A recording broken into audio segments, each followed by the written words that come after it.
আসসালামু আলাইকুম প্রিয় শিক্ষার্থীবৃন্দ, তোমাদের জন্য নিয়ে আসলাম দাখিল দশম শ্রেণী প্রাক নির্বাচনী পরীক্ষার কৃষি শিক্ষা সাজেশন। এটা হচ্ছে আলফাদা প্রকাশনী থেকে। যারা আলফাদা তারা হচ্ছে এটা দেখতে পারো, 100% কমন আসবে এবং ভালো করে পড়বা, ঠিক আছে। এক নাম্বার যে প্রশ্নটা দেওয়া আছে যে হেলোফ্রাইট উদ্ভিদ কোনটি।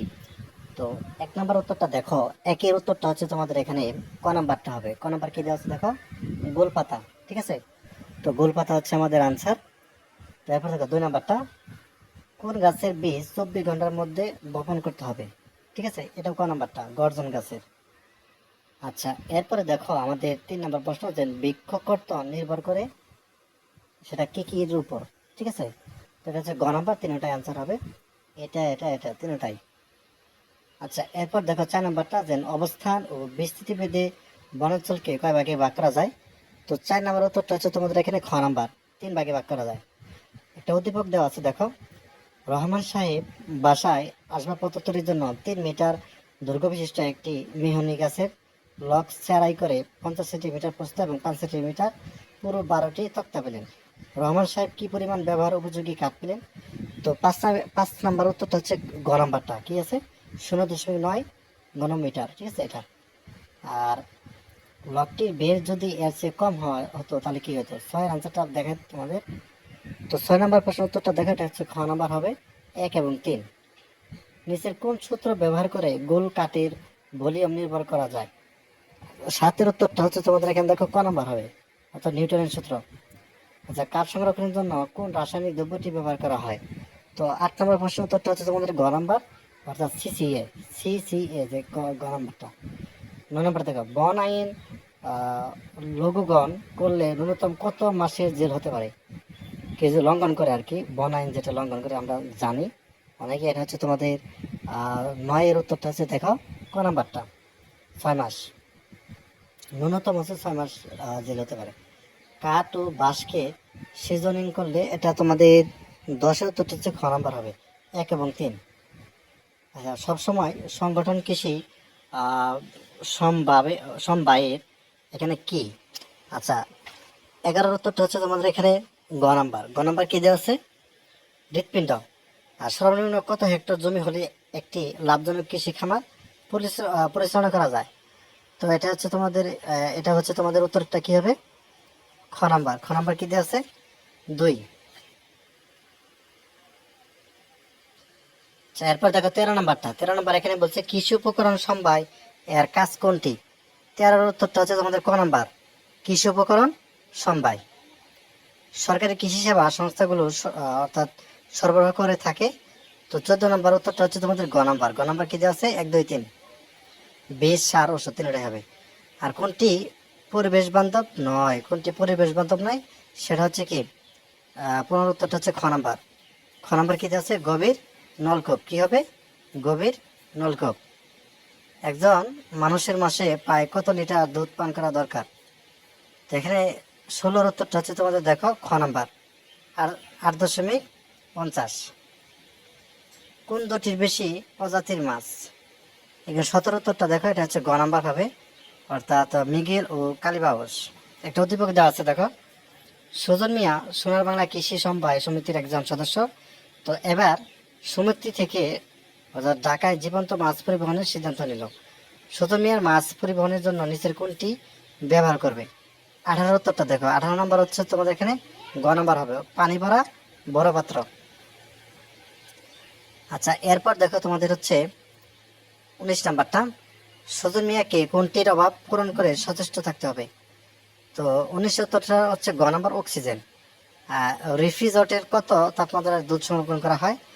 আচ্ছা, 20-এর উত্তরটা হচ্ছে তোমাদেরকে খ নাম্বার হবে, 4 ডিগ্রি সেলসিয়াস। আকার অনুযায়ী খামার কত প্রকার হয়ে থাকে।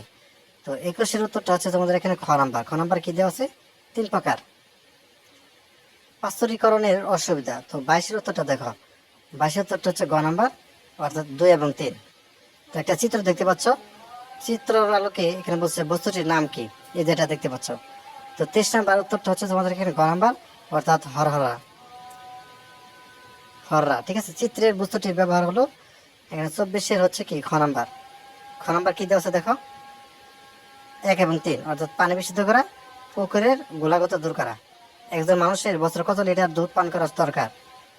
তো একজন মানুষ বছর হচ্ছে গ নাম্বার 90 লিটার দুধ পান করা দরকার। আচ্ছা, এরপর দেখো তোমাদের দশম শ্রেণী কৃষি শিক্ষার তোমাদের হচ্ছে সৃজনশীল প্রশ্ন দিতে হবে। তো সৃজনশীল প্রশ্ন এখানে তোমাদের হচ্ছে অর্থাৎ 4টা সৃজনশীল প্রশ্ন দিতে হবে। এরপরে কিছু সংক্ষিপ্ত প্রশ্ন আছে, সেগুলো দিতে হবে। তো এখানে দেখো সৃজনশীল প্রশ্ন নাম্বার 1 যেটা দেওয়া আছে যে সুলতানা বেগম বাস্তব শিক্ষা দেওয়ার জন্য শিক্ষার্থীদের নিয়ে একটি বৃক্ষ মেলায় পরিদর্শনে যান এবং মেলায় গিয়ে বৃক্ষরোপণের বিভিন্ন স্টল পরিদর্শন করান এবং বৃক্ষরোপণের উপযোগিতা সম্পর্কে আলোচনা করে বুঝিয়ে দেন। এতে করে শিক্ষার্থীরা উদ্যত হয়ে বাড়ি আঙিনায় ও গ্রামের রাস্তার দুই পাশে ফল ও কাঠ জাতীয় বৃক্ষরোপণ করে। ফলে শিক্ষার্থীরা সমাজে প্রশংসিত হয়। নার্সারি কাকে বলে? ঠিক আছে। এবং খ, বন্যপ্রাণী সংরক্ষণ বিধি লঙ্ঘনের শাস্তির বিধান কি ব্যাখ্যা করো। অধ্যাপকের শিক্ষার্থীদের বৃক্ষরোপণ কর্মসূচি কি ধরনের বর্ণনা করো। সমাজের শিক্ষার্থীদের প্রশংসিত হওয়ার কারণ বিশ্লেষণ করো। 2 নম্বর সৃজনশীল লিস্টে দেখতে পাচ্ছ, এখানে এটা অধ্যাপক করার পর তুমি ক নাম্বার যেটা বলছে যে কৃষিকাজে সবচেয়ে নিরাপদ পানি কোনটি, বা কৃষিপণ্য বিপণন নিরাপদ পরিবহন ব্যবস্থা গুরুত্বপূর্ণ ব্যাখ্যা করো। অধ্যাপকের বর্ণিত সমবায় সংগঠন দরিদ্র কৃষককে ঋণ পেতে কিভাবে সহায়তা করে ব্যাখ্যা করো।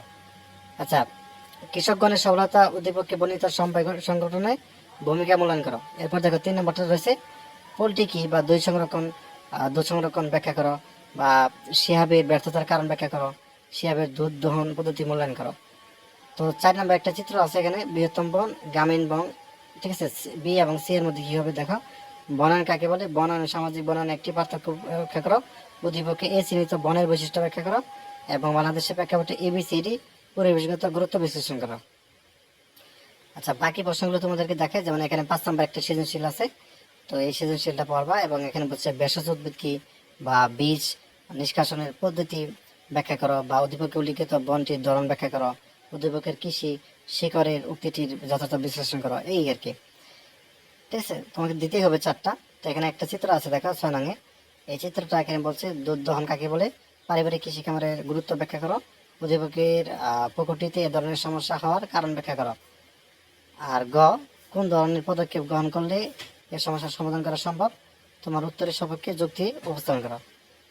আচ্ছা, 7 নম্বর একটা দেখতে পাচ্ছ, বিবরণ কাকে বলে বা কৃষি ঋণ পেতে সমবায় কিভাবে কৃষকের সাহায্য করে, এক চিহ্নিত সমবায়টি কার্যক্রম ব্যাখ্যা করো। কৃষকের উন্নয়ন উক্ত সমবায়গুলো কি প্রয়োজন আছে, তোমার মতামত বিশ্লেষণ করো।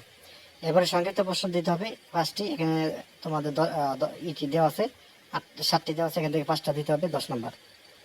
1 নম্বর, বন্যপ্রাণী সংরক্ষণ বিধি লঙ্ঘনের শাস্তি ব্যাখ্যা করো এবং গাছ কাটার পূর্বে গাছের ডালপালা ছেটে নেওয়ার কারণ ব্যাখ্যা করো এবং কৃষি ঋণ প্রাপ্তিতে কৃষি সমবায় প্রয়োজন কেন, কৃষি পণ্য বিপণনের ক্ষেত্রে পরিবহন গুরুত্বপূর্ণ কেন, পারিবারিক মৎস্য খামারে বাড়ির মহিলাদের ভূমিকা প্রয়োজন এবং মাছ খাবি খাই কেন ব্যাখ্যা করো। সুন্দরবনকে লুনা পানির বন বলা হয় কেন। তো এই ছিল তোমাদের আজকের প্রশ্ন। সবাই তাড়াতাড়ি কমেন্ট, লাইক দাও, শেয়ার করো আর সাবস্ক্রাইব করো। ধন্যবাদ।